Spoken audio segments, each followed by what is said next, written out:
रहमतुल्लाहि व बरकातहू। तो अभी मैं उस हिबा के लिए लेकर जा रहा हूँ गुड़ का पानी। अभी फ़िलहाल सिर्फ और सिर्फ इसमें गुड़ है और उसको गुड़ के पानी को दे रहे हैं। इसमें इंशाल्लाह मेथी, अजवाइन, बिनोला वगैरह 3-4 दिन के बाद शुरू करेंगे। क्यों कर रहे हैं वो इंशाल्लाह फार्म पे जाकर आपको बताऊँगा मैं इंशाल्लाह। बकरी भी आई है अभी फ़िलहाल, तो उसके ना डस्ट वगैरह की वजह से फार्म पर स्मेल की प्रॉब्लम हो सकती है।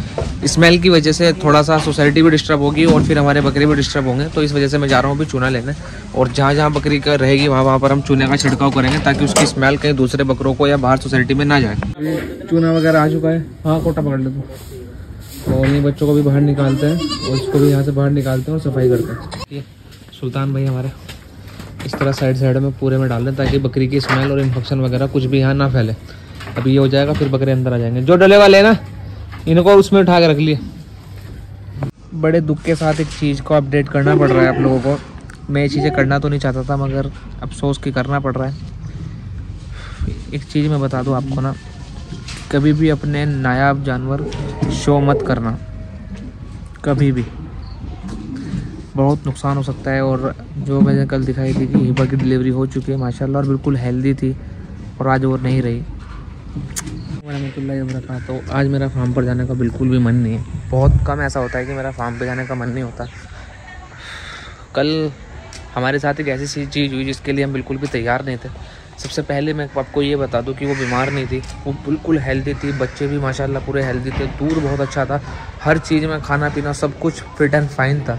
अचानक से उसको ब्लीडिंग हुई और वो अल्लाह के पास चली गई। बाकी देखते हैं अभी फार्म पर जाकर क्या है क्या नहीं है, और इंशाल्लाह फिर अपने व्लॉग की शुरुआत करते हैं। सबसे बड़ा टास्क जो आने वाला है हमारे लिए, वो टास्क आने वाला है कि उसके बच्चों को हम किस तरीके से अब दूध वगैरह पिलाएंगे। तो मैंने प्लानिंग की हुई है कि जो हमारी उस वाले फार्म पर एक बकरी है वो दूध दे रही है मेरे हिसाब से 750-600 ml के करीब, 650 ग्राम 700 ग्राम के करीब दूध दे रही है।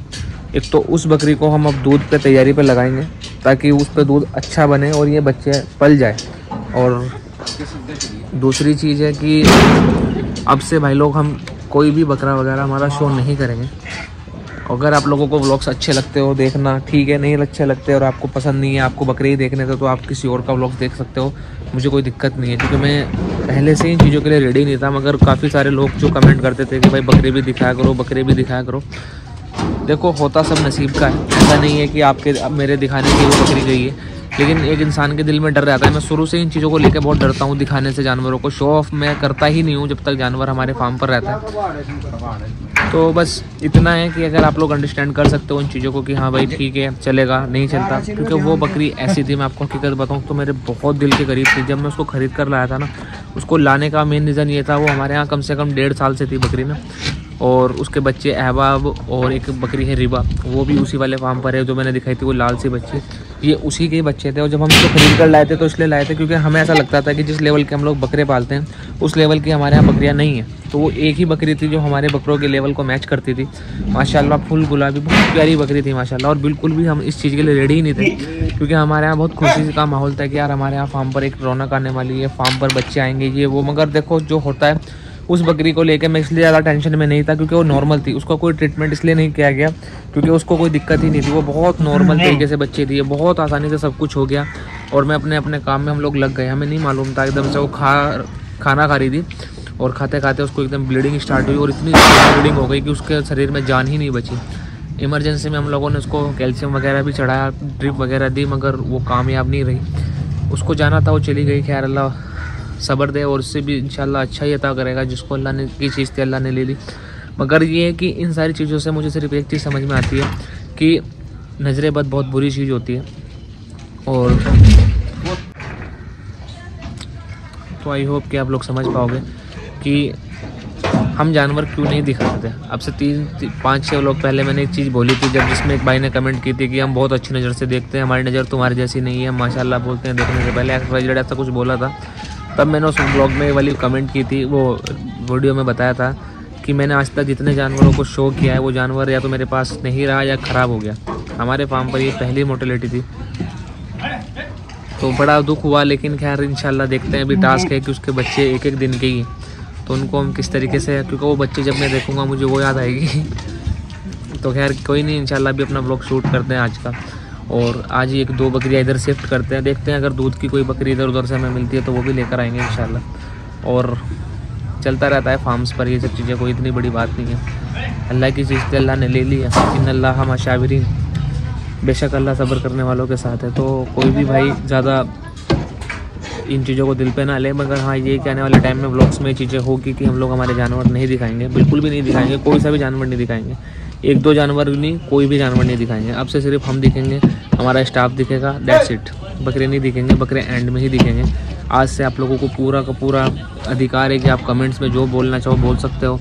आपको व्लॉग छोड़ के जाने हो तो आप जा सकते हो, क्योंकि अब 2 ही चीज़ें होगी भाई लोग, या तो मैं व्लॉग्स बनाने बंद करूँगा या फिर मैं व्लॉग्स में जानवर ही नहीं दिखाऊंगा। तो व्लॉग्स बनाने में बंद नहीं कर सकता उसमें, क्योंकि काफ़ी सारे लोगों को, 1-2 लोगों को तो चलो मैं ज़्यादा नहीं कहता, फ़ायदा होता ही होगा जो हम ट्रीटमेंट बताते हैं, तो इसलिए व्लॉग्स बनाना बंद नहीं कर रहे हैं। बट हाँ ये कि जानवर दिखाना बिल्कुल बंद है अब से। जानवर हम एंड में ही दिखाएंगे जैसा हमारा रूल था, और मुझे ये चीज़ें सूट भी आती है। मैं आपको हकीकत बताऊँ, हमने पिछले साल क्या किया था कि एक भी बकरा नहीं दिखाया था, बकरे एंड में दिखाए थे, और अल्लाह का शुक्र है सब कुछ सही रहा था। इस बार हम 100 बाजी में हवाबाजी थोड़ी सी दिखाने लगे थे कि ये है ये, जो कि मैं नहीं करना चाहता था, मगर कुछ लोगों के कहने पर मैं कर रहा था, मगर अब नहीं करूँगा इंशाल्लाह। तो आई होप कि आप समझ पाओगे मेरी सिचुएशन, और जैसा भी रहेगा इंशाल्लाह आप फुल सपोर्ट करोगे। Thank you so much guys. इस बार जो मक्की आई है ना हमारे पास, वो इस तरह की आई है, ये बेस्ट है, बहुत अच्छी है। इसमें हमने ऐड किए हैं, अभी ऐड नहीं किए मगर करेंगे, 100 ग्राम पर बकरे की सोयाबीन। या और किसी के, जिन लोगों के बकरे पलाई पर होते हैं, उन लोगों से रिक्वेस्ट है कि अपनी पलाई डिले मत किया करें। अगर आपको ये लगता है कि यार मेरी पलाई 10 दिन बाद आएगी तो मैं 10 दिन बाद डालूंगा, ऐसा मत किया करें। इसके बड़े साइड इफ़ेक्ट होते हैं फार्म वाले के ऊपर। ये मैं मेरे पर्सनली भी बता रहा हूँ और लोगों से सुनी हुई भी बता रहा हूँ। मेरे साथ पर्सनली क्या होता है ना, मैं आपको बताता हूँ कि हमारे यहाँ स्टाफ है, हमारे यहाँ बकरे के जो दाने खाते हैं वो सबकी साइकिल घूमती है 1 तारीख से 5 के बीच में। आप सपोज करो एक बंदा जो फार्म पर काम कर रहा है, उसको तनख्वाह का वेट है, क्योंकि उसको भी काम होगा ना 4 तारीख को या 2 तारीख को, चलो उसको 1-2 दिन ऊपर नीचे हम कर सकते हैं। एक बात पूरी क्लियर सुनना, समझना, शायद आपको बहुत अच्छे से समझ में आए मैं क्या बोलना चाह रहा हूँ, क्यों बोलना चाह रहा हूँ। मेरे कुछ ज़्यादा कस्टमर की बात नहीं करता हूँ, 3-4 कस्टमर ऐसे हैं मेरे फार्म पर। पहली मतलब उन लोगों को जब तक मैं 5-6 बार नहीं कह देता तब तक के वो पलाई नहीं डालते हैं। आप बेफिक्र होकर अपने बकरे पलाई पे से हटवा सकते हो, मुझे कोई टेंशन नहीं है। आज आप कहोगे कि कादिर भाई हमारे पास पलाई नहीं है, मैं बिना पलाई लिए, मैंने पूरी बात बताऊंगा, थोड़ा सा लंबी बात है, पहले सुनना। अब सपोज़ करो बकरे हमारे यहाँ पूरे महीने का दाना एक बार आता है, हरी पत्ती एक बार आती है, हम डेली नहीं लाते हैं, तो 1 महीने का दाना खत्म हो गया, कल को बकरा भूखा खड़ा है। सपोज़ आपकी पलाई 9 तारीख को 8 तारीख को आनी है और दाना खत्म होता है 1 तारीख को, तो 7 दिन अगर हम बकरों को दाना नहीं देंगे तो बकरे वजन तोड़ेंगे या नहीं तोड़ेंगे। तो हमारी मजबूरी बन जाती है कि हमें उधार पे माल उठाना पड़ता है। बट चलो मैं घर से लगा भी देता, तो आप लोगों को मालूम है कि फ़िलहाल हमारे कितने खर्चे चल रहे हैं। चलो खैर वो भी बातें छोड़ दीजिए। अब आपने पलाई डाली 8 तारीख को, एक ने डाली 11 तारीख को, एक ने डाली 13 तारीख को, एक ने डाली 6 तारीख को, और पेमेंट हमें चाहिए इकट्ठी। तो आप लोग ऐसा क्यों नहीं करते? जब मैं आपको मालूम है कि 1 से 5 तारीख को पलाई देनी पड़ती है, तो ये हमारे पे कंपलसरी है। अब ये आपकी बिल्कुल कंपलसरी चीज़ है, इसमें आप ऊपर नीचे नहीं कर सकते। मेरे साथ अभी ये क्या हुआ है, मैं नाम नहीं लूँगा, एक भाई के मेरे पास 5 बकरे पलाई पर थे। ये चीज़ें डिस्क्लोज नहीं करता मैं, लेकिन इसलिए कर रहा हूँ ताकि आपको मालूम पड़े कि हम लोग कितना करते हैं। जो 60 किलो 70 किलो के बकरे मेरे फार्म पर आए थे बकरा ईद पे, वो बकरे 2 महीने पहले 4 भिजवाए हमने 90+ करके। अल्हम्दुलिल्लाह अल्लाह ने कराए 90+। पूरी बरसात में बकरे 20-20 किलो गेंद थे 3-3 महीने में। बहुत अच्छी ट्रांसफॉर्मेशन थी मेरे हिसाब से। अंडुल बकरे आए थे, खस्सी होकर गए। एक बकरा आया था 68-70 किलो के करीब में, वो गया है पिछले महीने 102 किलो पे। मतलब 1 तारीख को बकरा 30 तारीख को गया है वो पिछले महीने की 102 किलो पे, यानी कि 30-32 किलो का गेन। कितनी बढ़िया ट्रांसफॉर्मेशन है, जो कि मेरे पे ऑन रिकॉर्ड है सारी वीडियोस। और मेरे पास वो एक ट्रेडर है जयपुर का, बहुत अच्छे लेवल का, नाम नहीं बता रहा हूँ क्योंकि मुझे ये चीज़ें हाईलाइट नहीं करनी, ना मुझे इसका कोई मुद्दा बनाना है। मेरी कुल पलाई बैठी थी 80-85 हज़ार रुपये के करीब।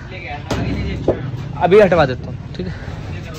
80-85 हज़ार रुपये पलाई बैठी थी। मेरी दोस्ती यारी के चक्कर में मैंने कभी लिहाज में पैसे नहीं मांग पाया, लोगों ने मुझे बंदे ने दी भी नहीं। एंड में जब पलाई देने का टाइम आया बकरे ले जाने का, तो बस उस टाइम पे बात हो गई कि भाई 3000 रुपये दूंगा मैं तो, और फलाना ढिमकाना। जबकि उसको मालूम था कि कादिर मेरे से बहस नहीं कर सकता है। तो मैंने उसको बोला भाई ऐसा है, 3 मैं लूँगा नहीं, 5 तुम दोगे नहीं, तो आप अपने बकरे फ्री में ले जाओ, कोई दिक्कत नहीं। और बंदा ले भी गया, और कोई नाम नहीं है, कुछ नहीं है। तो वो 80-85 हज़ार रुपये ख़त्म हुए। चलो उसका भी कोई मलाल नहीं है। मैं एक एक चीज़ें करके आपको समझा रहा हूँ कि 1 से 5 के बीच में बराए मेहरबानी पलाई डाल दिया कीजिए, या फिर आप बिना पलाई दिए बकरे पलवाना चाहते हो तो क्लियर बता दीजिए, उसका फिर अलग सॉल्यूशन है, आप अपने बकरे हटवा लो। अगर आपके अंदर इतनी गुंजाइश है नहीं, गुंजाइश का मतलब ये है कि हर आदमी का अपना अपना बजट होता है, कि आपको लगता है कि आप पलाई नहीं दे पाओगे तो आप बकरे खरीदो मत या पलाई पे छोड़ो मत, इससे बड़ा नुकसान हो जाता है और कुछ नहीं वाली बात है। अब जैसे सपोज करो आज 5 तारीख है और मैं अगर अपने बकरों की पलाई का सिस्टम बताऊं आपको, तो हमारे यहाँ सारी साइकिल 1 से 5 के बीच में ही घूमती है और मैं बार बार हर दिन ये चीज़ें जिक्र करता हूँ ताकि मेरी टेंशन खत्म हो। हम आपकी टेंशन के लिए रात दिन काम कर रहे हैं और आप हमारी टेंशन के लिए सिर्फ एक दिन काम करना होता है कि हाँ भाई टाइम पे पलाई डाल दी है, सामने वाला अपने काम निपटा लेगा। तो ये चीज़ें थोड़ी सी सोचा करिए। और ये जो करने वाले हैं ये 1 या 2 बकरे पलवाते, ज़्यादा नहीं पलवाते। जो बल्क में बकरे पलवाते हैं अल्हम्दुलिल्लाह वो सारे काम टाइम पे करते हैं। जिसके मेरे फार्म पर इस बार 1 या 2 बकरे पल रहे हैं, मैं उनकी कहानी बता रहा हूँ, क्योंकि उनको ऐसा लगता है कि यार 5 ही तो 1000 रुपये हैं, कौन सा 5000 पे पूरा फार्म चल जाएगा। लेकिन ऐसा नहीं है, हकीकत में फार्म उन 5000 या 3000 पे नहीं, लेकिन 1-1, 2-2 करके सभी के कंट्रीब्यूशन से चलता है। तो आई होप कि आप इस चीज़ को समझे हो। और अगर आपको ऐसा लगता हो कि यार नहीं हमारे से नहीं पलाई हो पा रही है या कुछ भी हो, तो आप बेफिक्र होकर सिर्फ एक मैसेज डाल देना। मैं आपको ये भी नहीं कहूँगा कि भाई आप अपने बकरों की पलाई तो बकरे भेजूँगा, मैं बेफिक्र होकर आपके बकरे आपके घर तक छुड़वा दूँगा। आप बस मुझे इतना मैसेज डाल देना कि भाई हमें बकरे नहीं पलवाने और आप अपने बकरे मंगवा लो, ठीक है। तो इसमें कोई दिल पे ना ले, कुछ ना ले, एक नॉर्मल सा मैसेज है सभी लोगों के लिए, मेरे फार्म की नहीं, मैं पूरे ऑल ओवर इंडिया के फार्म की बता रहा हूँ कि अगर आप पलाई पे बकरे दे रहे हो तो टाइम पे पलाई दिया करें। आपको मेरा रिजल्ट समझ में नहीं आ रहा, मेरा व्यवहार समझ में नहीं आ रहा, तो आप बेफिक्र होकर अपना बकरा मंगवा सकते हो। हमारे दिल में आपके लिए कोई गिले शिकवे नहीं रहेंगे। आप पलवाना चाहते हो तो आप पलाई टाइम पर दो, वरना आप मत पलवाओ। नहीं है कि हमारे फार्म पर सभी कस्टमर लेट करते हैं या हर कस्टमर की कहानी है। ये मैं वीडियोज़ में इसलिए बोलता हूँ ताकि कुछ लोगों को पता लग जाए, क्योंकि उनको सामने से बोल के अपन थक चुके हैं कि भाई ऐसे नहीं करो, ऐसे नहीं करो, ऐसे नहीं करो। तो हर एक कस्टमर मेरा ये मत सोच ले कि मैं उनको बता रहा हूँ। अल्हम्दुलिल्लाह मेरे कुछ कस्टमर इतने क्लोज, इतने खास हैं कि वो एक दिन की भी डिले नहीं करते और माशाल्लाह 5 से पहले उनकी पलाई आ जाती है। कुछ कस्टमर जो नए जुड़े हैं उनकी मैं अपनी कहानी बता रहा हूँ कि सभी की नहीं, उनमें से भी सिर्फ 2 या 3 लोग हैं उनके 1-1, 2-2 बकरे पल रहे हैं फार्म पर। उनके लिए स्पेशली मुझे इस तरह की बातें बोलनी पड़ती है क्योंकि मैं नहीं मांगने वालों में से हूँ, मुझे मांगना पसंद नहीं है। मैं चाहता हूँ कि मैंने अगर काम किया है तो मुझे मेरे टाइम से पहले पैसे मिल जाए कि हाँ ये टाइम है और ये पैसे मिल गए, क्योंकि पैसों से ही सारी साइकिल घूमती है, ये आपको भी मालूम है। आप सोचते हो कि हम मेहनत भी दबा कर करें, खिलाई भी दबा कर और हम पलाई में भी अपनी मर्जी से करेंगे, तो ये थोड़ा सा हमारे लिए ज़्यादती हो जाएगी। इस वजह से चीज़ें वीडियोज़ में बोल रहा हूँ कि आने वाले टाइम में अगर कोई नया कस्टमर भी जुड़ता है ना, तो वो ये वीडियोज़ देख के समझ ले कि हमारा क्या काम है, हम किस तरीके से काम करते हैं। आई होप कि कोई इसको दिल पे नहीं लेगा। And thank you so much guys for supporting Sabri goat farm. मिलते हैं आपसे इंशाल्लाह कल के व्लॉग में, तब तक के लिए खुदा हाफिज़।